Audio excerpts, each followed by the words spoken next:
नमस्कार मंडळी, कसे आहात? तर चला आज तुम्हाला घेऊन जाते आमच्या सोमनाथ आणि द्वारका यात्रेच्या एका सुंदर आणि अविस्मरणीय प्रवासावर. या प्रवासाची सुरुवात झाली ती आमच्या घरापासूनच. सगळ्यांची लगबग सुरू होती, सामानाची तयारी झाली होती आणि मनात एक वेगळीच उत्सुकता होती. कारण यावेळी फक्त फिरायला नाही तर काही पवित्र आणि मनाला समाधान देणाऱ्या ठिकाणांना भेट द्यायची होती. घरातून निघून आम्ही बँड्रा टर्मिनसला पोहोचलो आणि साधारण 1:30 वाजताची ट्रेन पकडली. ट्रेन सुरू झाली आणि मग काय, प्रवास सुरू झाला की आमचा उत्साहही सुरू झाला. गप्पा, हसणं, एकमेकींची मस्करी, खाणं पिणं आणि मध्येच खिडकीतून बाहेरचा निसर्ग पाहणं. ट्रेनमधला तो प्रवासही आम्ही अगदी मनापासून एन्जॉय केला. खरं सांगायचं तर अशा यात्रांमध्ये फक्त आपण कुठे पोहोचलो हे महत्त्वाचं नसतं, त्या ठिकाणी पोहोचेपर्यंतचा प्रवासही तितकाच सुंदर असतो. असाच हसत खेळत आमचा ट्रेनचा प्रवास झाला आणि दुसऱ्या दिवशी सकाळी साधारण 6:30 ते 7च्या आसपास आम्ही वेरावळ स्टेशनवर उतरलो. स्टेशनवर अर्धा तास आधीच आम्ही गाडीची व्यवस्था करून ठेवली होती, त्यामुळे तिथून पुढचा प्रवास अगदी सहज सुरू झाला. सर्वप्रथम आम्ही एका धर्मशाळेत गेलो आणि तिथे 500 रुपयेमध्ये आम्हाला एक रूम घेतली आम्ही आणि तिथे मस्तपैकी आंघोळ करून फ्रेश झालो. थोडा वेळ आराम करून मग जवळच्या एका हॉटेलमध्ये जाऊन गरमागरम चहा घेतला आणि आता मात्र मन पूर्णपणे तयार झालं होतं ते सोमनाथच्या दर्शनासाठी. त्या ठिकाणचं वातावरण इतकं प्रसन्न आणि निसर्गरम्य होतं की काही क्षण आम्ही फक्त त्या सौंदर्याचा आनंद घेत बसलो. सभोवताली हिरवाई, मंद वारा आणि शांत वातावरणामुळे प्रवासाचा थकवाही कुठल्या कुठे निघून गेला. तिथे थोडी मजा मस्ती केली, फोटो काढले आणि त्या सुंदर क्षणांना मनापासून जगलो. खरं सांगायचं तर यात्रेमध्ये फक्त मंदिराचं दर्शनच महत्त्वाचं नसतं, तर वाटेत भेटणारा निसर्ग, मिळणारी शांतता आणि आपल्या माणसांसोबत घालवलेला प्रत्येक क्षणही तितकाच खास असतो. आणि ते सुंदर अनुभव मनात साठवून आम्ही पुढे निघालो त्रिवेणी संगमाच्या दिशेने. इथे हिरण, कपिला आणि सरस्वती या 3 नद्यांचा संगम मानला जातो, त्यामुळे हे ठिकाण धार्मिकदृष्ट्या अतिशय पवित्र मानलं जातं.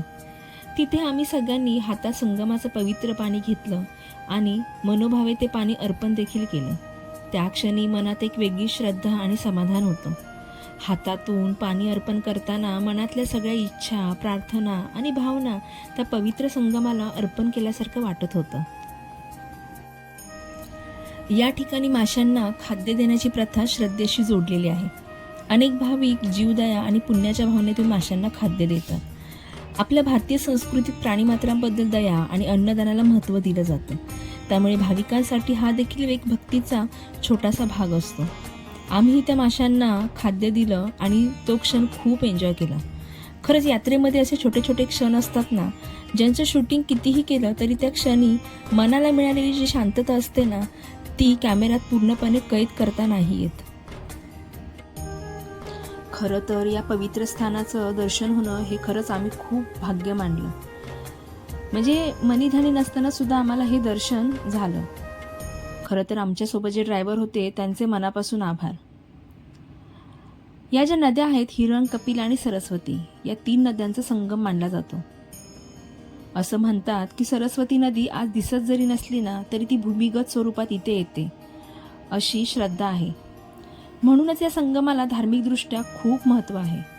अनेक भाविक इथे येऊन पवित्र स्नान करतात, पितरांना तर्पण अर्पण करतात आणि आपल्या कुटुंबाच्या सुखसमृद्धीसाठी प्रार्थना करतात. संगमाभोवतीचे शांत वातावरण, वाहणारं पाणी, पक्ष्यांचा मंद आवाज आणि भक्तिमय वातावरण हे सगळं अनुभवताना तिथे अर्धा पाऊण तास कसा गेला ना ते कळलंच नाही. खरंच त्रिवेणी संगम हा फक्त 3 नद्यांचा संगम नाही, तर श्रद्धा, अध्यात्म आणि मनशांतीचा सुंदर संगम आहे. त्यानंतर आमची सुरुवात झाली सोमनाथ महादेवांच्या पवित्र मंदिरात जाण्यासाठी. सोमनाथ हे भारतातील 12 ज्योतिर्लिंगांपैकी एक अत्यंत महत्त्वाचं ज्योतिर्लिंग आहे. मंदिराचा इतिहास आणि त्याची भव्यता पाहिल्यावर मन अगदी भारावून जातं. मंदिरात मोबाईल नेण्यास परवानगी नव्हती, त्यामुळे मग काय केलं, मैत्रिणींचे जे मोबाईल होते ते आम्ही गाडीतच ठेवले आणि माझा मोबाईल हा मंदिराच्या अधिकृत मोबाईल जमा काउंटरवर सुरक्षितपणे जमा केला मी. त्यानंतर आम्ही दर्शनासाठी पुढे निघालो. थोड्या वेळासाठी मोबाईल बाजूला ठेवला आणि मनापासून महादेवाच्या दर्शनाचा अनुभव घेतला. खरंच काही क्षण असे असतात ना, जे कॅमेऱ्यात नाही ते कायमच्या मनात जपून ठेवण्यासारखे असतात आणि असेच काही क्षण मी इथे टिपले होते. मोबाईल मी काउंटरवरून घेतला आणि नंतर मग एक अगदी 1 मिनिटाचं मी शूट केलं. का तर म्हणलं की हे क्षण पुन्हा पुन्हा आपल्याला आयुष्यात भेटणार नाही आणि त्या क्षणांचा एक आनंद देखील वेगळा असतो. दर्शनानंतर आम्ही आठवण म्हणून काही फोटोही काढले, कारण वर्षानुवर्षांनी हे फोटो पाहिले की त्या दिवसाच्या आठवणी पुन्हा जिवंत होतात. यानंतर आम्ही निघालो भालका तीर्थाच्या दिशेने.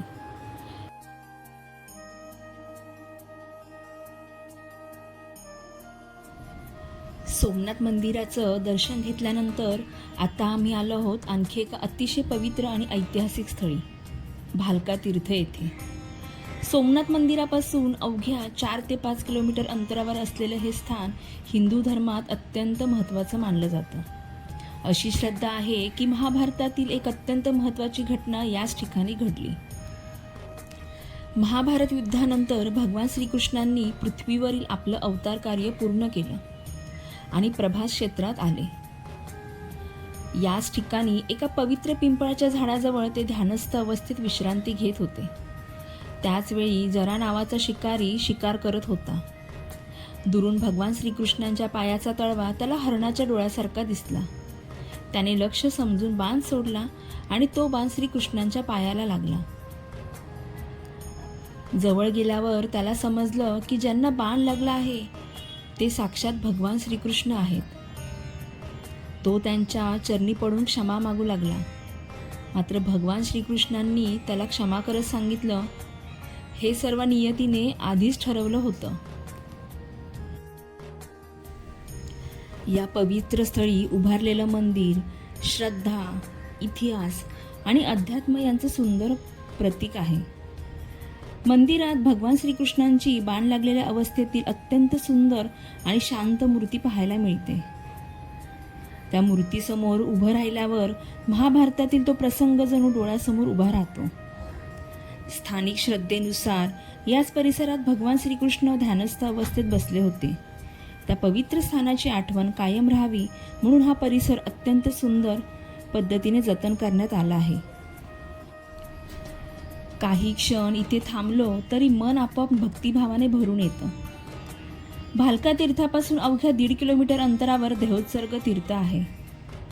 अशी श्रद्धा आहे की याच ठिकाणी भगवान श्रीकृष्णांनी आपल्या पृथ्वीवरील अवताराची सांगता करून वैकुंठ गमन केले. मात्र वेळेच्या अभावामुळे आम्हाला देहोत्सर्ग तीर्थाचं दर्शन घेता आलं नाही. पुढच्या वेळी नक्की त्या पवित्र स्थळाला आम्ही भेट दिली की तो अनुभव तुमच्यासोबत नक्की शेअर करेन. आता इथून आम्ही भगवान श्रीकृष्णाच्या दर्शनासाठी द्वारकाधीश मंदिराकडे रवाना होणार आहोत. दुर्दैवाने मंदिरामध्ये मोबाईल नेण्यास परवानगी नसल्यामुळे भगवान श्रीकृष्णाच्या दर्शनाचे ते पवित्र क्षण आम्हाला कॅमेऱ्यात टिपता नाही आले. पण त्या दर्शनाचा अनुभव मात्र आयुष्यभरासाठी मनात कोरला गेला. पार्ट 2 मध्ये तुम्हाला द्वारकाधीश मंदिराचा प्रवास, मंदिराबाहेरील सुंदर वातावरण आणि पुढे 12 ज्योतिर्लिंगापैकी एक असलेल्या नागेश्वर ज्योतिर्लिंगाच्या दर्शनाचाही अनुभव पाहायला मिळणार आहे. म्हणून पार्ट 2 नक्की पहा आणि पाहायला अजिबात विसरू नका. व्हिडिओ आवडला असेल तर लाईक करा, शेअर करा आणि अशाच धार्मिक, ऐतिहासिक आणि प्रवासविषयक व्हिडिओसाठी चॅनलला नक्की सबस्क्राईब करा. पुन्हा भेटूया पुढच्या भागात. तोपर्यंत जय श्रीकृष्ण.